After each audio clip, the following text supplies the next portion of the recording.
Salut à tous, moi c'est Soria et je vous reçois à nouveau aujourd'hui dans Psycast, le podcast de la LI2P, dans une série qui se concentre sur les internes de psychiatrie et les différents parcours qu'ils peuvent avoir. Aujourd'hui j'ai le plaisir de rencontrer Chiara qui nous vient tout droit d'Italie et je vais la laisser se présenter. Bonjour tout le monde, moi c'est Chiara. Je suis interne en psychiatrie à Lille en 6e semestre. Oui, c'est ça.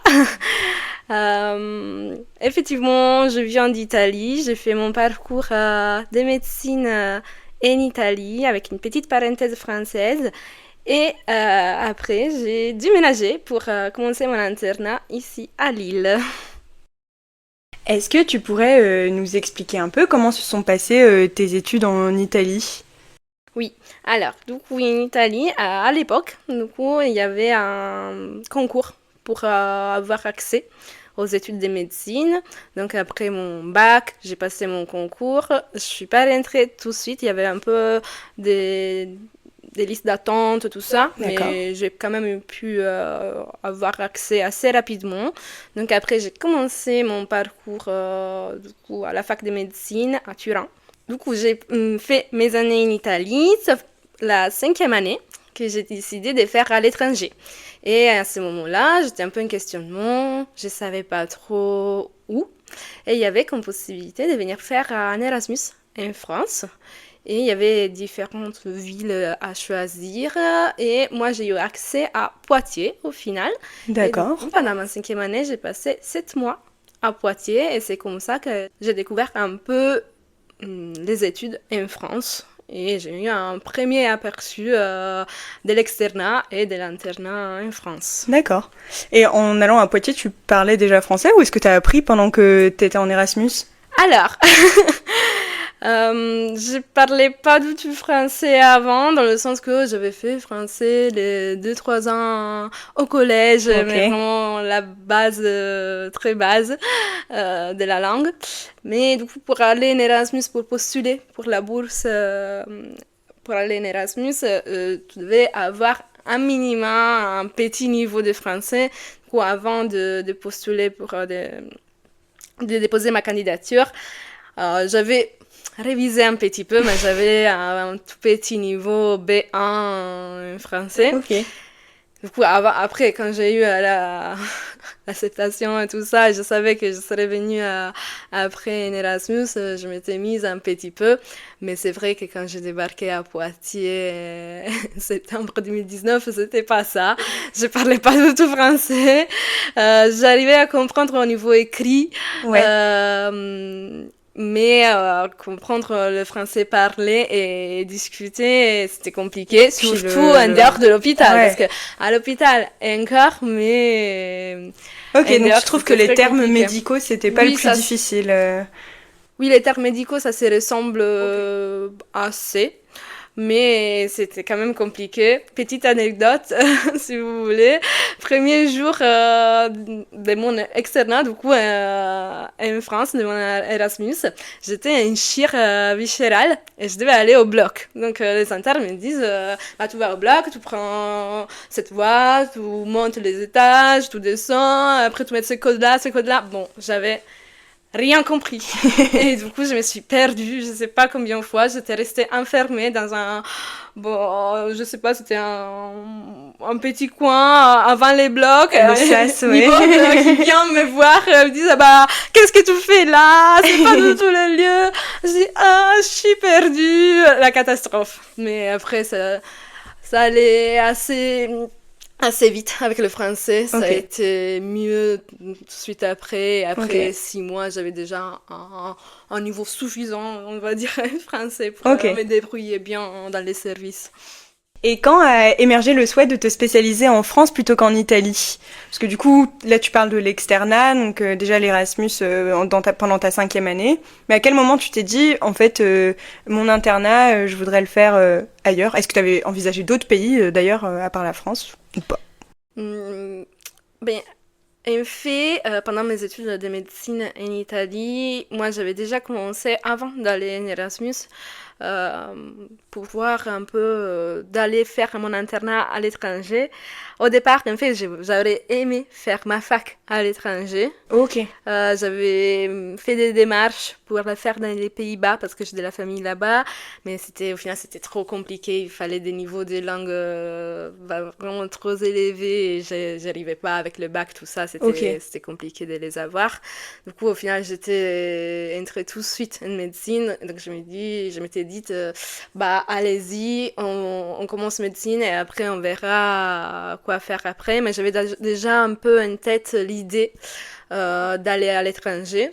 Mais au début, c'était pas du tout la France. En fait, j'étais plutôt sur les pays un peu anglo-saxons, mais parce que je savais pas le français aussi. Bien sûr, j'avais un très bon niveau d'anglais, mais je savais pas du tout, je connaissais pas d'autres langues. Du coup, je m'étais pas trop posé la question pour la France. Et c'est vraiment avec l'Erasmus que j'ai changé un peu d'idée. Et que j'ai pris un peu, connaissance un peu de fonctionnement en France, de fonctionnement de l'internat aussi. J'étais à contact avec les internes, bien sûr, parce que, bon, oui, j'étais externe, mais du coup, on travaillait ensemble. Et et après ça, du coup, à mon retour en Italie, c'est là que j'ai commencé vraiment à me questionner sur faire mon internat en France, du coup, à reprendre, essayer de retrouver les informations pour comment faire, trouver des autres personnes qui avaient déjà essayé de le faire ou qui avaient réussi à le faire. Et c'est là que j'ai commencé un peu à me questionner et j'ai pris du coup ma décision, je pense que c'était à la fin de ma 5e année.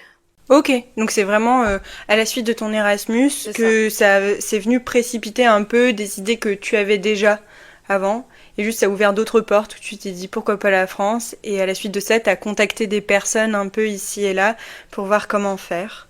Ok. Et du coup au moment des choix, ton quotidien il ressemblait à quoi? Enfin au moment où tu as dû décider... Alors du coup, bon, j'avais pris un peu mon choix à la fin de ma 5e année. Il faut savoir qu'en Italie, en fait, on passe une thèse à la fin de notre 6e année. D'accord. Du coup, j'étais quand même un peu dans les travaux pour faire ma thèse, passer les derniers examens en Italie et après, du coup, me projeter sur l'internat en France. Du coup, j'ai terminé ma fac en Italie en octobre 2021. Oui, c'est ça. Et du coup, j'avais l'opportunité de faire les scènes l'année d'après parce que j'étais un peu en décalé. Donc, D'accord. J'avais quelques mois pour pouvoir le préparer. Ok, donc tu parles de l'ECN, tu as dû repasser l'ECN? Enfin, repasser. Tu as dû passer l'ECN? Oui. Ok. Et en fait, à l'époque, du coup, en 2021-2022, en tant que... étudiant étranger, on pouvait passer les ECN en tant que candidate européenne. D'accord. Et du coup, il fallait passer les ECN comme les étudiants français, mais il fallait les passer dans l'année max suivante le diplôme. D'accord. Donc, on avait une année max pour les passer. Et du coup, étant diplômée en octobre, j'avais l'opportunité de le passer le juin suivant. Ok. Et du coup, ça a demandé beaucoup de préparation? Alors, je pense que j'aurais aimé me préparer plus, mais avec la thèse, mon diplôme, tout ça, c'était quand même compliqué. Et surtout que bon, c'était dans une langue différente, avec un fonctionnement complètement différent des examens qu'on faisait en Italie. Heureusement, j'avais fait les 7 mois d'Erasmus où les modalités du coup des partiels, c'était les modalités des ECN. Et heureusement, parce que j'avais un peu déjà connaissance de comment faire, comment répondre aux questions et tout ça. Mais c'est vrai que c'était quand même dur. Du coup, j'avais pris des conférences en ligne parce que c'était quand même encore Covid, donc compliqué de bouger. J'avais l'idée de pouvoir déménager en France quelques mois avant, faire avant les scènes, faire des confs, tout ça, mais c'était impossible dans ce moment-là. Et du coup, j'avais pris des confs en ligne, des livres et tout ça, des collèges. Et j'avais bien bossé là. J'ai essayé de bosser tout ce que j'arrivais à faire dans ce temps-là, mais c'est vrai que c'était dur et j'ai travaillé aussi Ok, en parallèle. Ouais. Mais ça n'a pas dû être évident parce que t'es un peu toute seule, du coup, à ce moment. T'es toute seule à préparer ça, alors que au final, la préparation des examens en tant qu'étudiant français, bah, c'est assez entouré d'autres personnes qui préparent les mêmes examens.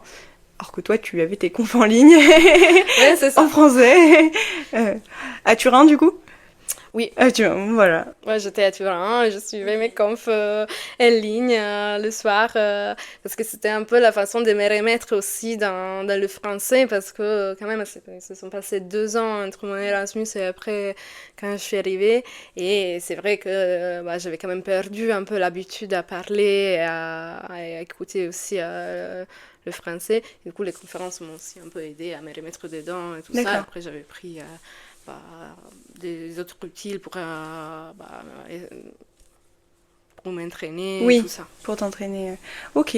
Et donc l'EDN, enfin l'ECN, tu l'as passé en candidat libre, mais du coup tu étais dans une fac en présentiel avec tous les autres étudiants sur les 2-3 jours que ça durait, c'est ça? Oui, c'est ça. Ok. J'étais à Montpellier, j'ai passé mon ECN avec tous les autres étudiantes de Montpellier. Et c'était pareil que les autres, en fait. Ok, et est-ce que tu pourrais expliquer un peu comment ça fonctionne plus au niveau pratique? Pourquoi est-ce que ça a été Montpellier et pas ailleurs, par exemple? Comment est-ce que ça fonctionne un peu? Et en fait, on pouvait mettre des choix. D'accord. Quand on déposait notre dossier, on pouvait mettre des choix. C'était pas dit que ça aurait été accepté. Et moi, j'avais mis Montpellier et des autres villes. J'avais mis un peu les villes que j'avais pas encore vues, en disant, bon, je vais prendre l'occasion aussi pour voir la ville, pour les choix après. Et Montpellier, à l'époque, c'était une de mes choix potentiels. Et du coup, je me dis, pourquoi pas. Ok. Et c'était pas très très loin de Turin aussi. Ouais. Et le dossier, tu dois le déposer où, à qui, dans quel délai? Alors, en ce moment, je pense que c'est un peu plus compliqué. À l'époque, c'était en février, je pense, l'échelon pour déposer le dossier pour juin. Février, janvier, je sais plus. Et là, maintenant, c'est un peu plus compliqué parce qu'avec les EDN, du coup, il faut partir bien plus tôt. Donc, il faut partir à la fin de la 5e année. D'accord. Et pendant la 5e année, il faut postuler et pour pouvoir faire après les EDN, les écrits et après les écosses dans les temps. Ok. Pour pouvoir vraiment être intégré au final au classement et pouvoir choisir ensuite une ville au même titre que les étudiants qui ont fait leur externat en France. Oui, c'est ça. Et en pratique, c'est vraiment le CNG qui gère ça. Il y a des procédures à suivre en fait sur le site qui sont assez claires et on peut aussi les contacter. Il faut faire la chose, c'est juste qu'il faut partir en avance pour être sûr de rester dans les temps et tout ça. Moi, j'avais quand même regardé bien avant, l'année d'avant, bien les échelons pour pas rater les deadlines. Mais c'est juste un peu l'administratif. Il faut s'inscrire une fois avec des certifications, d'équivalence et tout ça qui sont assez répéribles. Et après, tu es équivalent et tu fais les épreuves comme les étudiants français. Ok. Et est-ce que tu sais si c'est possible de rejoindre la formation de l'internat après ? En ce moment, je pense pas. Je pense qu'il y a des coquilles et des exceptions, mais il n'y a pas un parcours défini pour rejoindre l'internat à moitié. Mais une chose, et c'était un peu mon plan B, si vraiment j'arrivais pas à avoir un classement suffisant à l'ECN, mon plan B, c'était de faire un Erasmus pendant mon internat. D'accord. Et du coup, de passer 1 an et demi à l'étranger. Ça, c'est possible. C'est 18 mois, je pense, max. Du coup, c'est déjà ça, et ça te permet aussi d'avoir une vue sur un autre pays, de faire une partie de ta formation à l'étranger, et peut-être après poursuivre dans les pays de choix. Oui, et puis pour après pouvoir exercer finalement en tant que médecin, parce que même si tu es diplômé d'un diplôme italien, tu peux exercer en France après en tant que médecin diplômé. Ok, et pourquoi Lille ? Alors, pourquoi Lille? Bonne question. En fait, moi, je connaissais pas du tout Lille. J'avais jamais vu Lille. Du coup, mais j'avais interrogé un peu sur différentes villes. J'avais un peu différents potentiels choix, comme Montpellier, du coup, le sud ou l'ouest. que j'avais déjà un peu vu parce que en ayant fait mon Erasmus à Poitiers, j'avais un peu visité les alentours. Ou sinon, un peu Lille. Lille avait quand même une très très bonne réputation. Il faut savoir que j'ai contacté, je sais pas combien d'internes avant les choix. Ouais, j'avais fait pareil. Franchement, j'ai contacté toute la France. Du coup, j'ai vraiment écrit à beaucoup d'internes pour essayer de comprendre un peu les pros, les contre de chacune ville et essayer de voir un peu avec mes priorités et de faire un choix un peu réfléchi. Et Lille, avait des très bons avis, une très belle réputation, et pour moi, c'était au final un peu le bon compromis entre déjà la position dans l'Europe, une bonne formation assez complète et pas très très spécialisée sur un champ plutôt qu'un autre, avec vraiment un peu la possibilité d'avoir un peu une formation intégrative et pouvoir après choisir un peu ta voie pendant l'internat et pas avant en disant il y a que ils sont hyper spécialisés dans ce côté-là, mais pas du tout un pédopsie ou autre chose. Et Lille, ça avait l'air assez complète comme offre de formation. Et c'était quand même réputé au niveau des régions en France. Et une très bonne position dans l'Europe, très bien connectée au niveau aéroport et distance avec aussi les autres grandes villes européennes. Et aussi pour éventuellement retourner chez moi en Italie. Je voulais un peu le bon compromis entre tout ça. Et je voulais pas une très très grande ville. Donc j'avais un peu exclu les Paris. Et du coup, je me suis dit, pourquoi pas. Et j'ai eu aussi des très bons échos d'étudiants italiens qui étaient déjà à Lille. Et du coup, ils m'ont dit, viens à Lille. Et je dis, bon, ok. Et c'est vrai que aussi,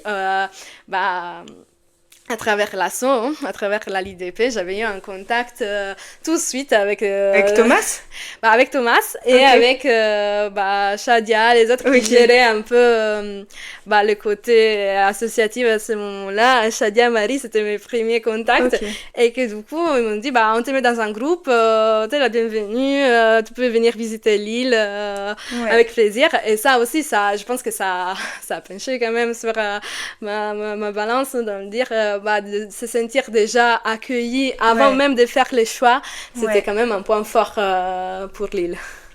Et est-ce qu'il y a eu des difficultés particulières tout au long de ce processus ?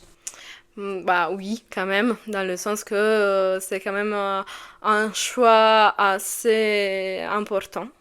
Moi, j'étais convaincue, donc c'était pas trop compliqué de faire le choix, mais c'est vrai que dans le moment où on décide je vais faire le concours, je vais faire les choix, le moment de vraiment choisir la ville et tout ça, c'était assez... c'était pas compliqué ça, mais c'était un grand pas pour une grande étape une grande étape à franchir et ça a changé ma vie complètement, parce que moi j'étais quand même en Italie à ce moment-là, j'ai travaillé tout ça, j'avais quand même l'opportunité de faire mon internat en Italie assez facilement. Mais moi, je voulais aller à l'étranger, donc c'était vraiment ma décision. Et c'est vrai que même autour de moi, il y avait beaucoup de personnes qui comprenaient pas vraiment mon souhait.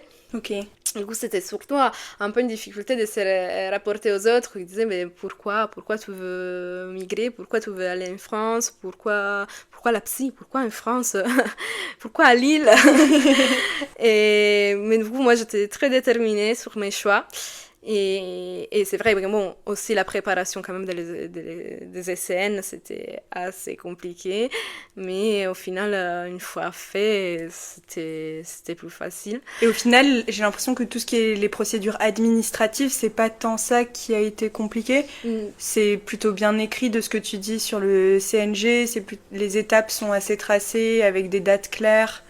Oui, au niveau vraiment de la purement administratif, vraiment au niveau du concours, pas trop de difficultés, franchement, c'était assez clair, assez linéaire, il y avait les dates, comme tout le monde, mais comme les étudiants français, donc une fois inscrite au concours, c'était la même chose. Il y a ce côté où en tant qu'étudiant français, c'est les facs qui nous inscrivent, et où du coup, on s'en occupe pas vraiment tant que ça, puisqu'on s'inscrit à la fac et c'est tout. Mais du coup, une fois inscrite au concours, bah, t'étais dans le classement. Bah, une fois passé les SN, bah, t'étais dans le classement et du coup, c'était un peu comme les autres. La partie plus compliquée, je pense que c'était après, bah, trouver un appart, le déménagement et tout Oui, ça. Ça, c'était assez perturbant. ouais. Mais au niveau purement administratif, sur les procédures vraiment pour faire l'internat en France, pas tant que ça à l'époque. Ok. Et il faudra qu'on surveille effectivement comment ça va changer avec l'EDN, puisqu'il y a beaucoup de choses qui n'ont pas encore été statuées. C'était pour le droit au remords dans l'épisode précédent, c'est pareil. On n'a pas encore de réponse claire sur comment est-ce que ça va être impacté par les 13 classements qu'il y a pendant l'EDN. Et là, le fait qu'il y ait 2 modalités d'évaluation entre les écrits et les écos, comment est-ce que ça va changer pour les internes qui veulent intégrer l'internat depuis d'autres pays européens ou d'autres pays étrangers? Comment est-ce que ça va se passer? Je pense qu'il n'y a pas encore de réponse claire. En tout cas, si on a des informations, on va les mettre dans la description, on va mettre les liens utiles aussi pour que vous puissiez vous informer. Oui, je pense que ce sera vraiment à éclaircir avec le temps. Je pense que même au CNG, ils n'ont pas vraiment encore toutes les réponses. Je pense que ça va aller mieux des promos et promos. Et là, je pense que c'est déjà un peu plus clair qu'au tout début où c'était vraiment le flou pour les étudiants étrangers. Il n'y avait aucune information, personne ne savait vraiment. Là, il y a quand même une procédure sur le site et on va vous mettre le lien. Mais je pense que c'est encore un peu flou, surtout au niveau, je pense, du CV, de la partie, des points, tout ça. Je pense que c'est pas très clair. Et ça a quand même beaucoup compliqué l'accès des étudiants étrangers ou quand même des étudiants qui ont fait leur fac à l'étranger et qui souhaitent faire leur internat en France parce que la procédure elle est quand même beaucoup plus complexe. Il faut venir 2 fois et il y a 2 épreuves avec quand même un score à obtenir à la première. Ok. Est-ce qu'il y a des choses que tu aurais aimé savoir avant? Je sais pas trop. Je pense peut-être. C'est aussi ok si tu as eu au fil les choses au fur et à mesure et que ça a été comme Oui, ça. je pense que pour moi, ça a été. Après, moi, je suis quelqu'un vraiment de assez curieuse et que je dois tout savoir à l'avance. Donc, je pense que j'ai vraiment embêté beaucoup d'internes, beaucoup des collègues qui avaient fait un peu le même parcours pour avoir les informations. Bah, peut-être une chose à savoir à l'avance, c'est pas tant pour au niveau administratif, mais c'était vraiment plutôt au niveau administratif après. Et du coup, toutes les démarches à faire une fois arrivée en France, pour moi, du coup, j'ai une nationalité italienne et tout ça. Bah, ça, c'était beaucoup plus complexe. Déjà, la recherche d'appart, c'était un cauchemar.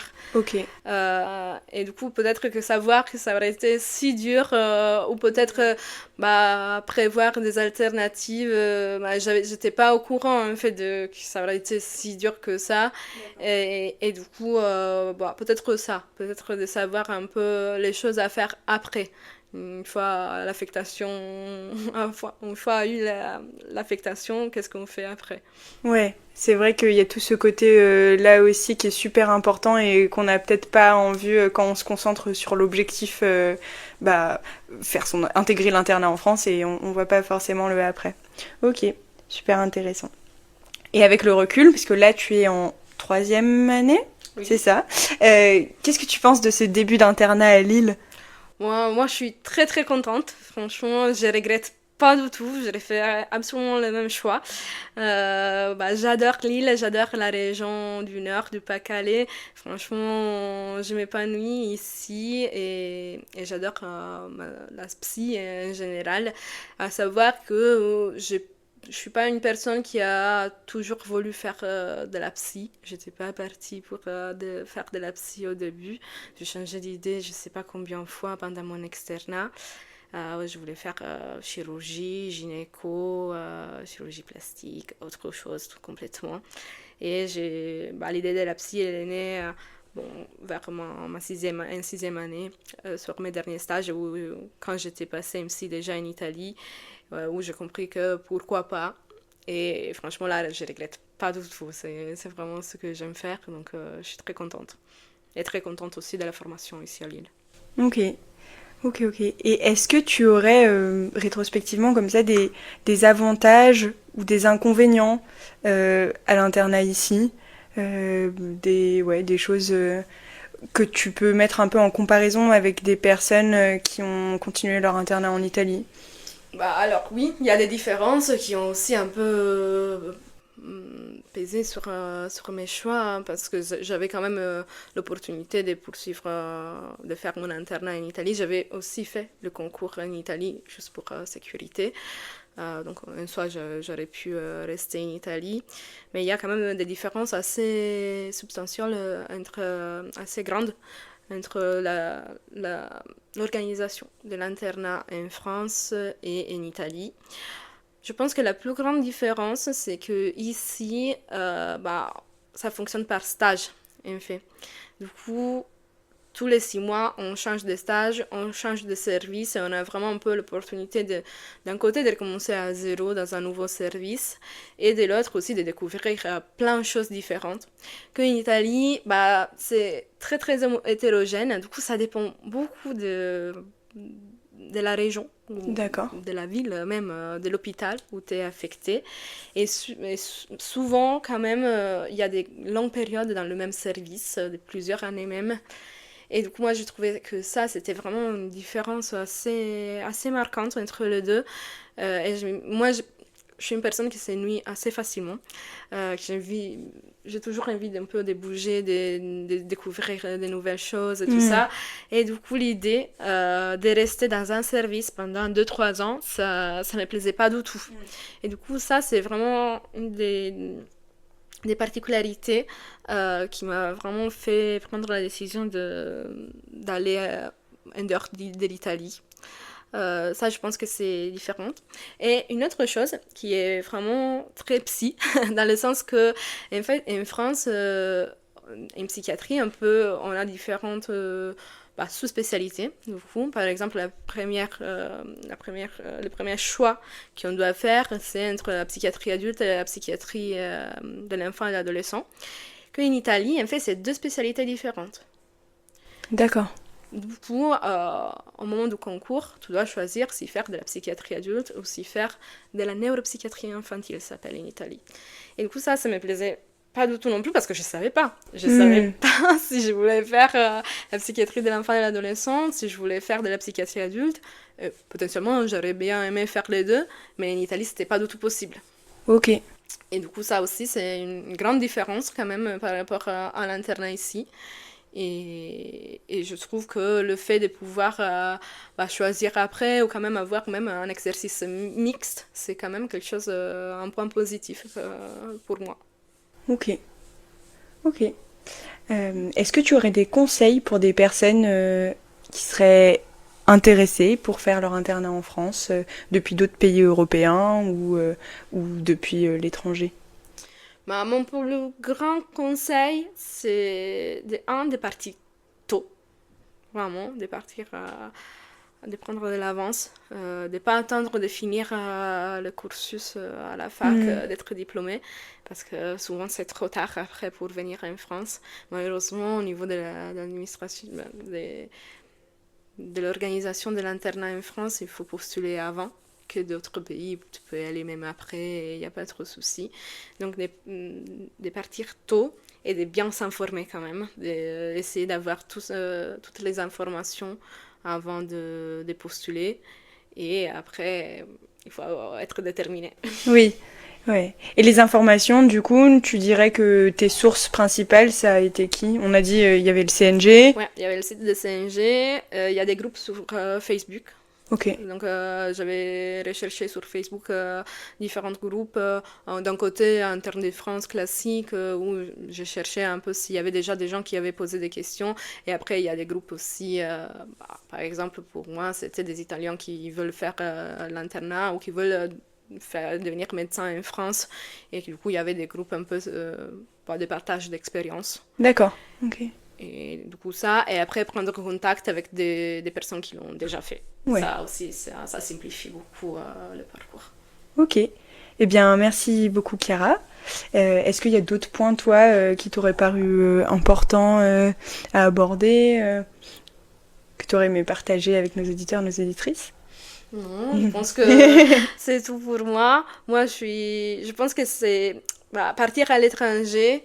En tout cas, c'est un choix qui peut être difficile, qui est complexe sans doute, mais qui pour moi c'était le bon choix. Du coup, je suis très contente et c'est sûr que c'est un choix qui t'ouvre vraiment beaucoup de nouvelles expériences, et l'opportunité aussi de découvrir une culture, une façon de faire et de s'enrichir beaucoup. En tout cas, comme tu en parles, j'ai pas l'impression qu'il y a eu beaucoup de doutes. Non, pour moi, moi j'avais pas beaucoup de doutes. Foncez tout droit comme au derby. Ouais, c'est ça. Ok. Et merci beaucoup pour mes psychasteurs et psychastrices. On se retrouve dans un prochain épisode. Je ne sais pas encore quel thème on abordera la prochaine fois, mais ce qui est sûr, c'est qu'on continuera à s'intéresser aux différents profils d'internes qu'on peut avoir, parce que c'est intéressant, je trouve, de voir la diversité des personnes et la diversité des internes au sein d'une même spécialité, et même plus.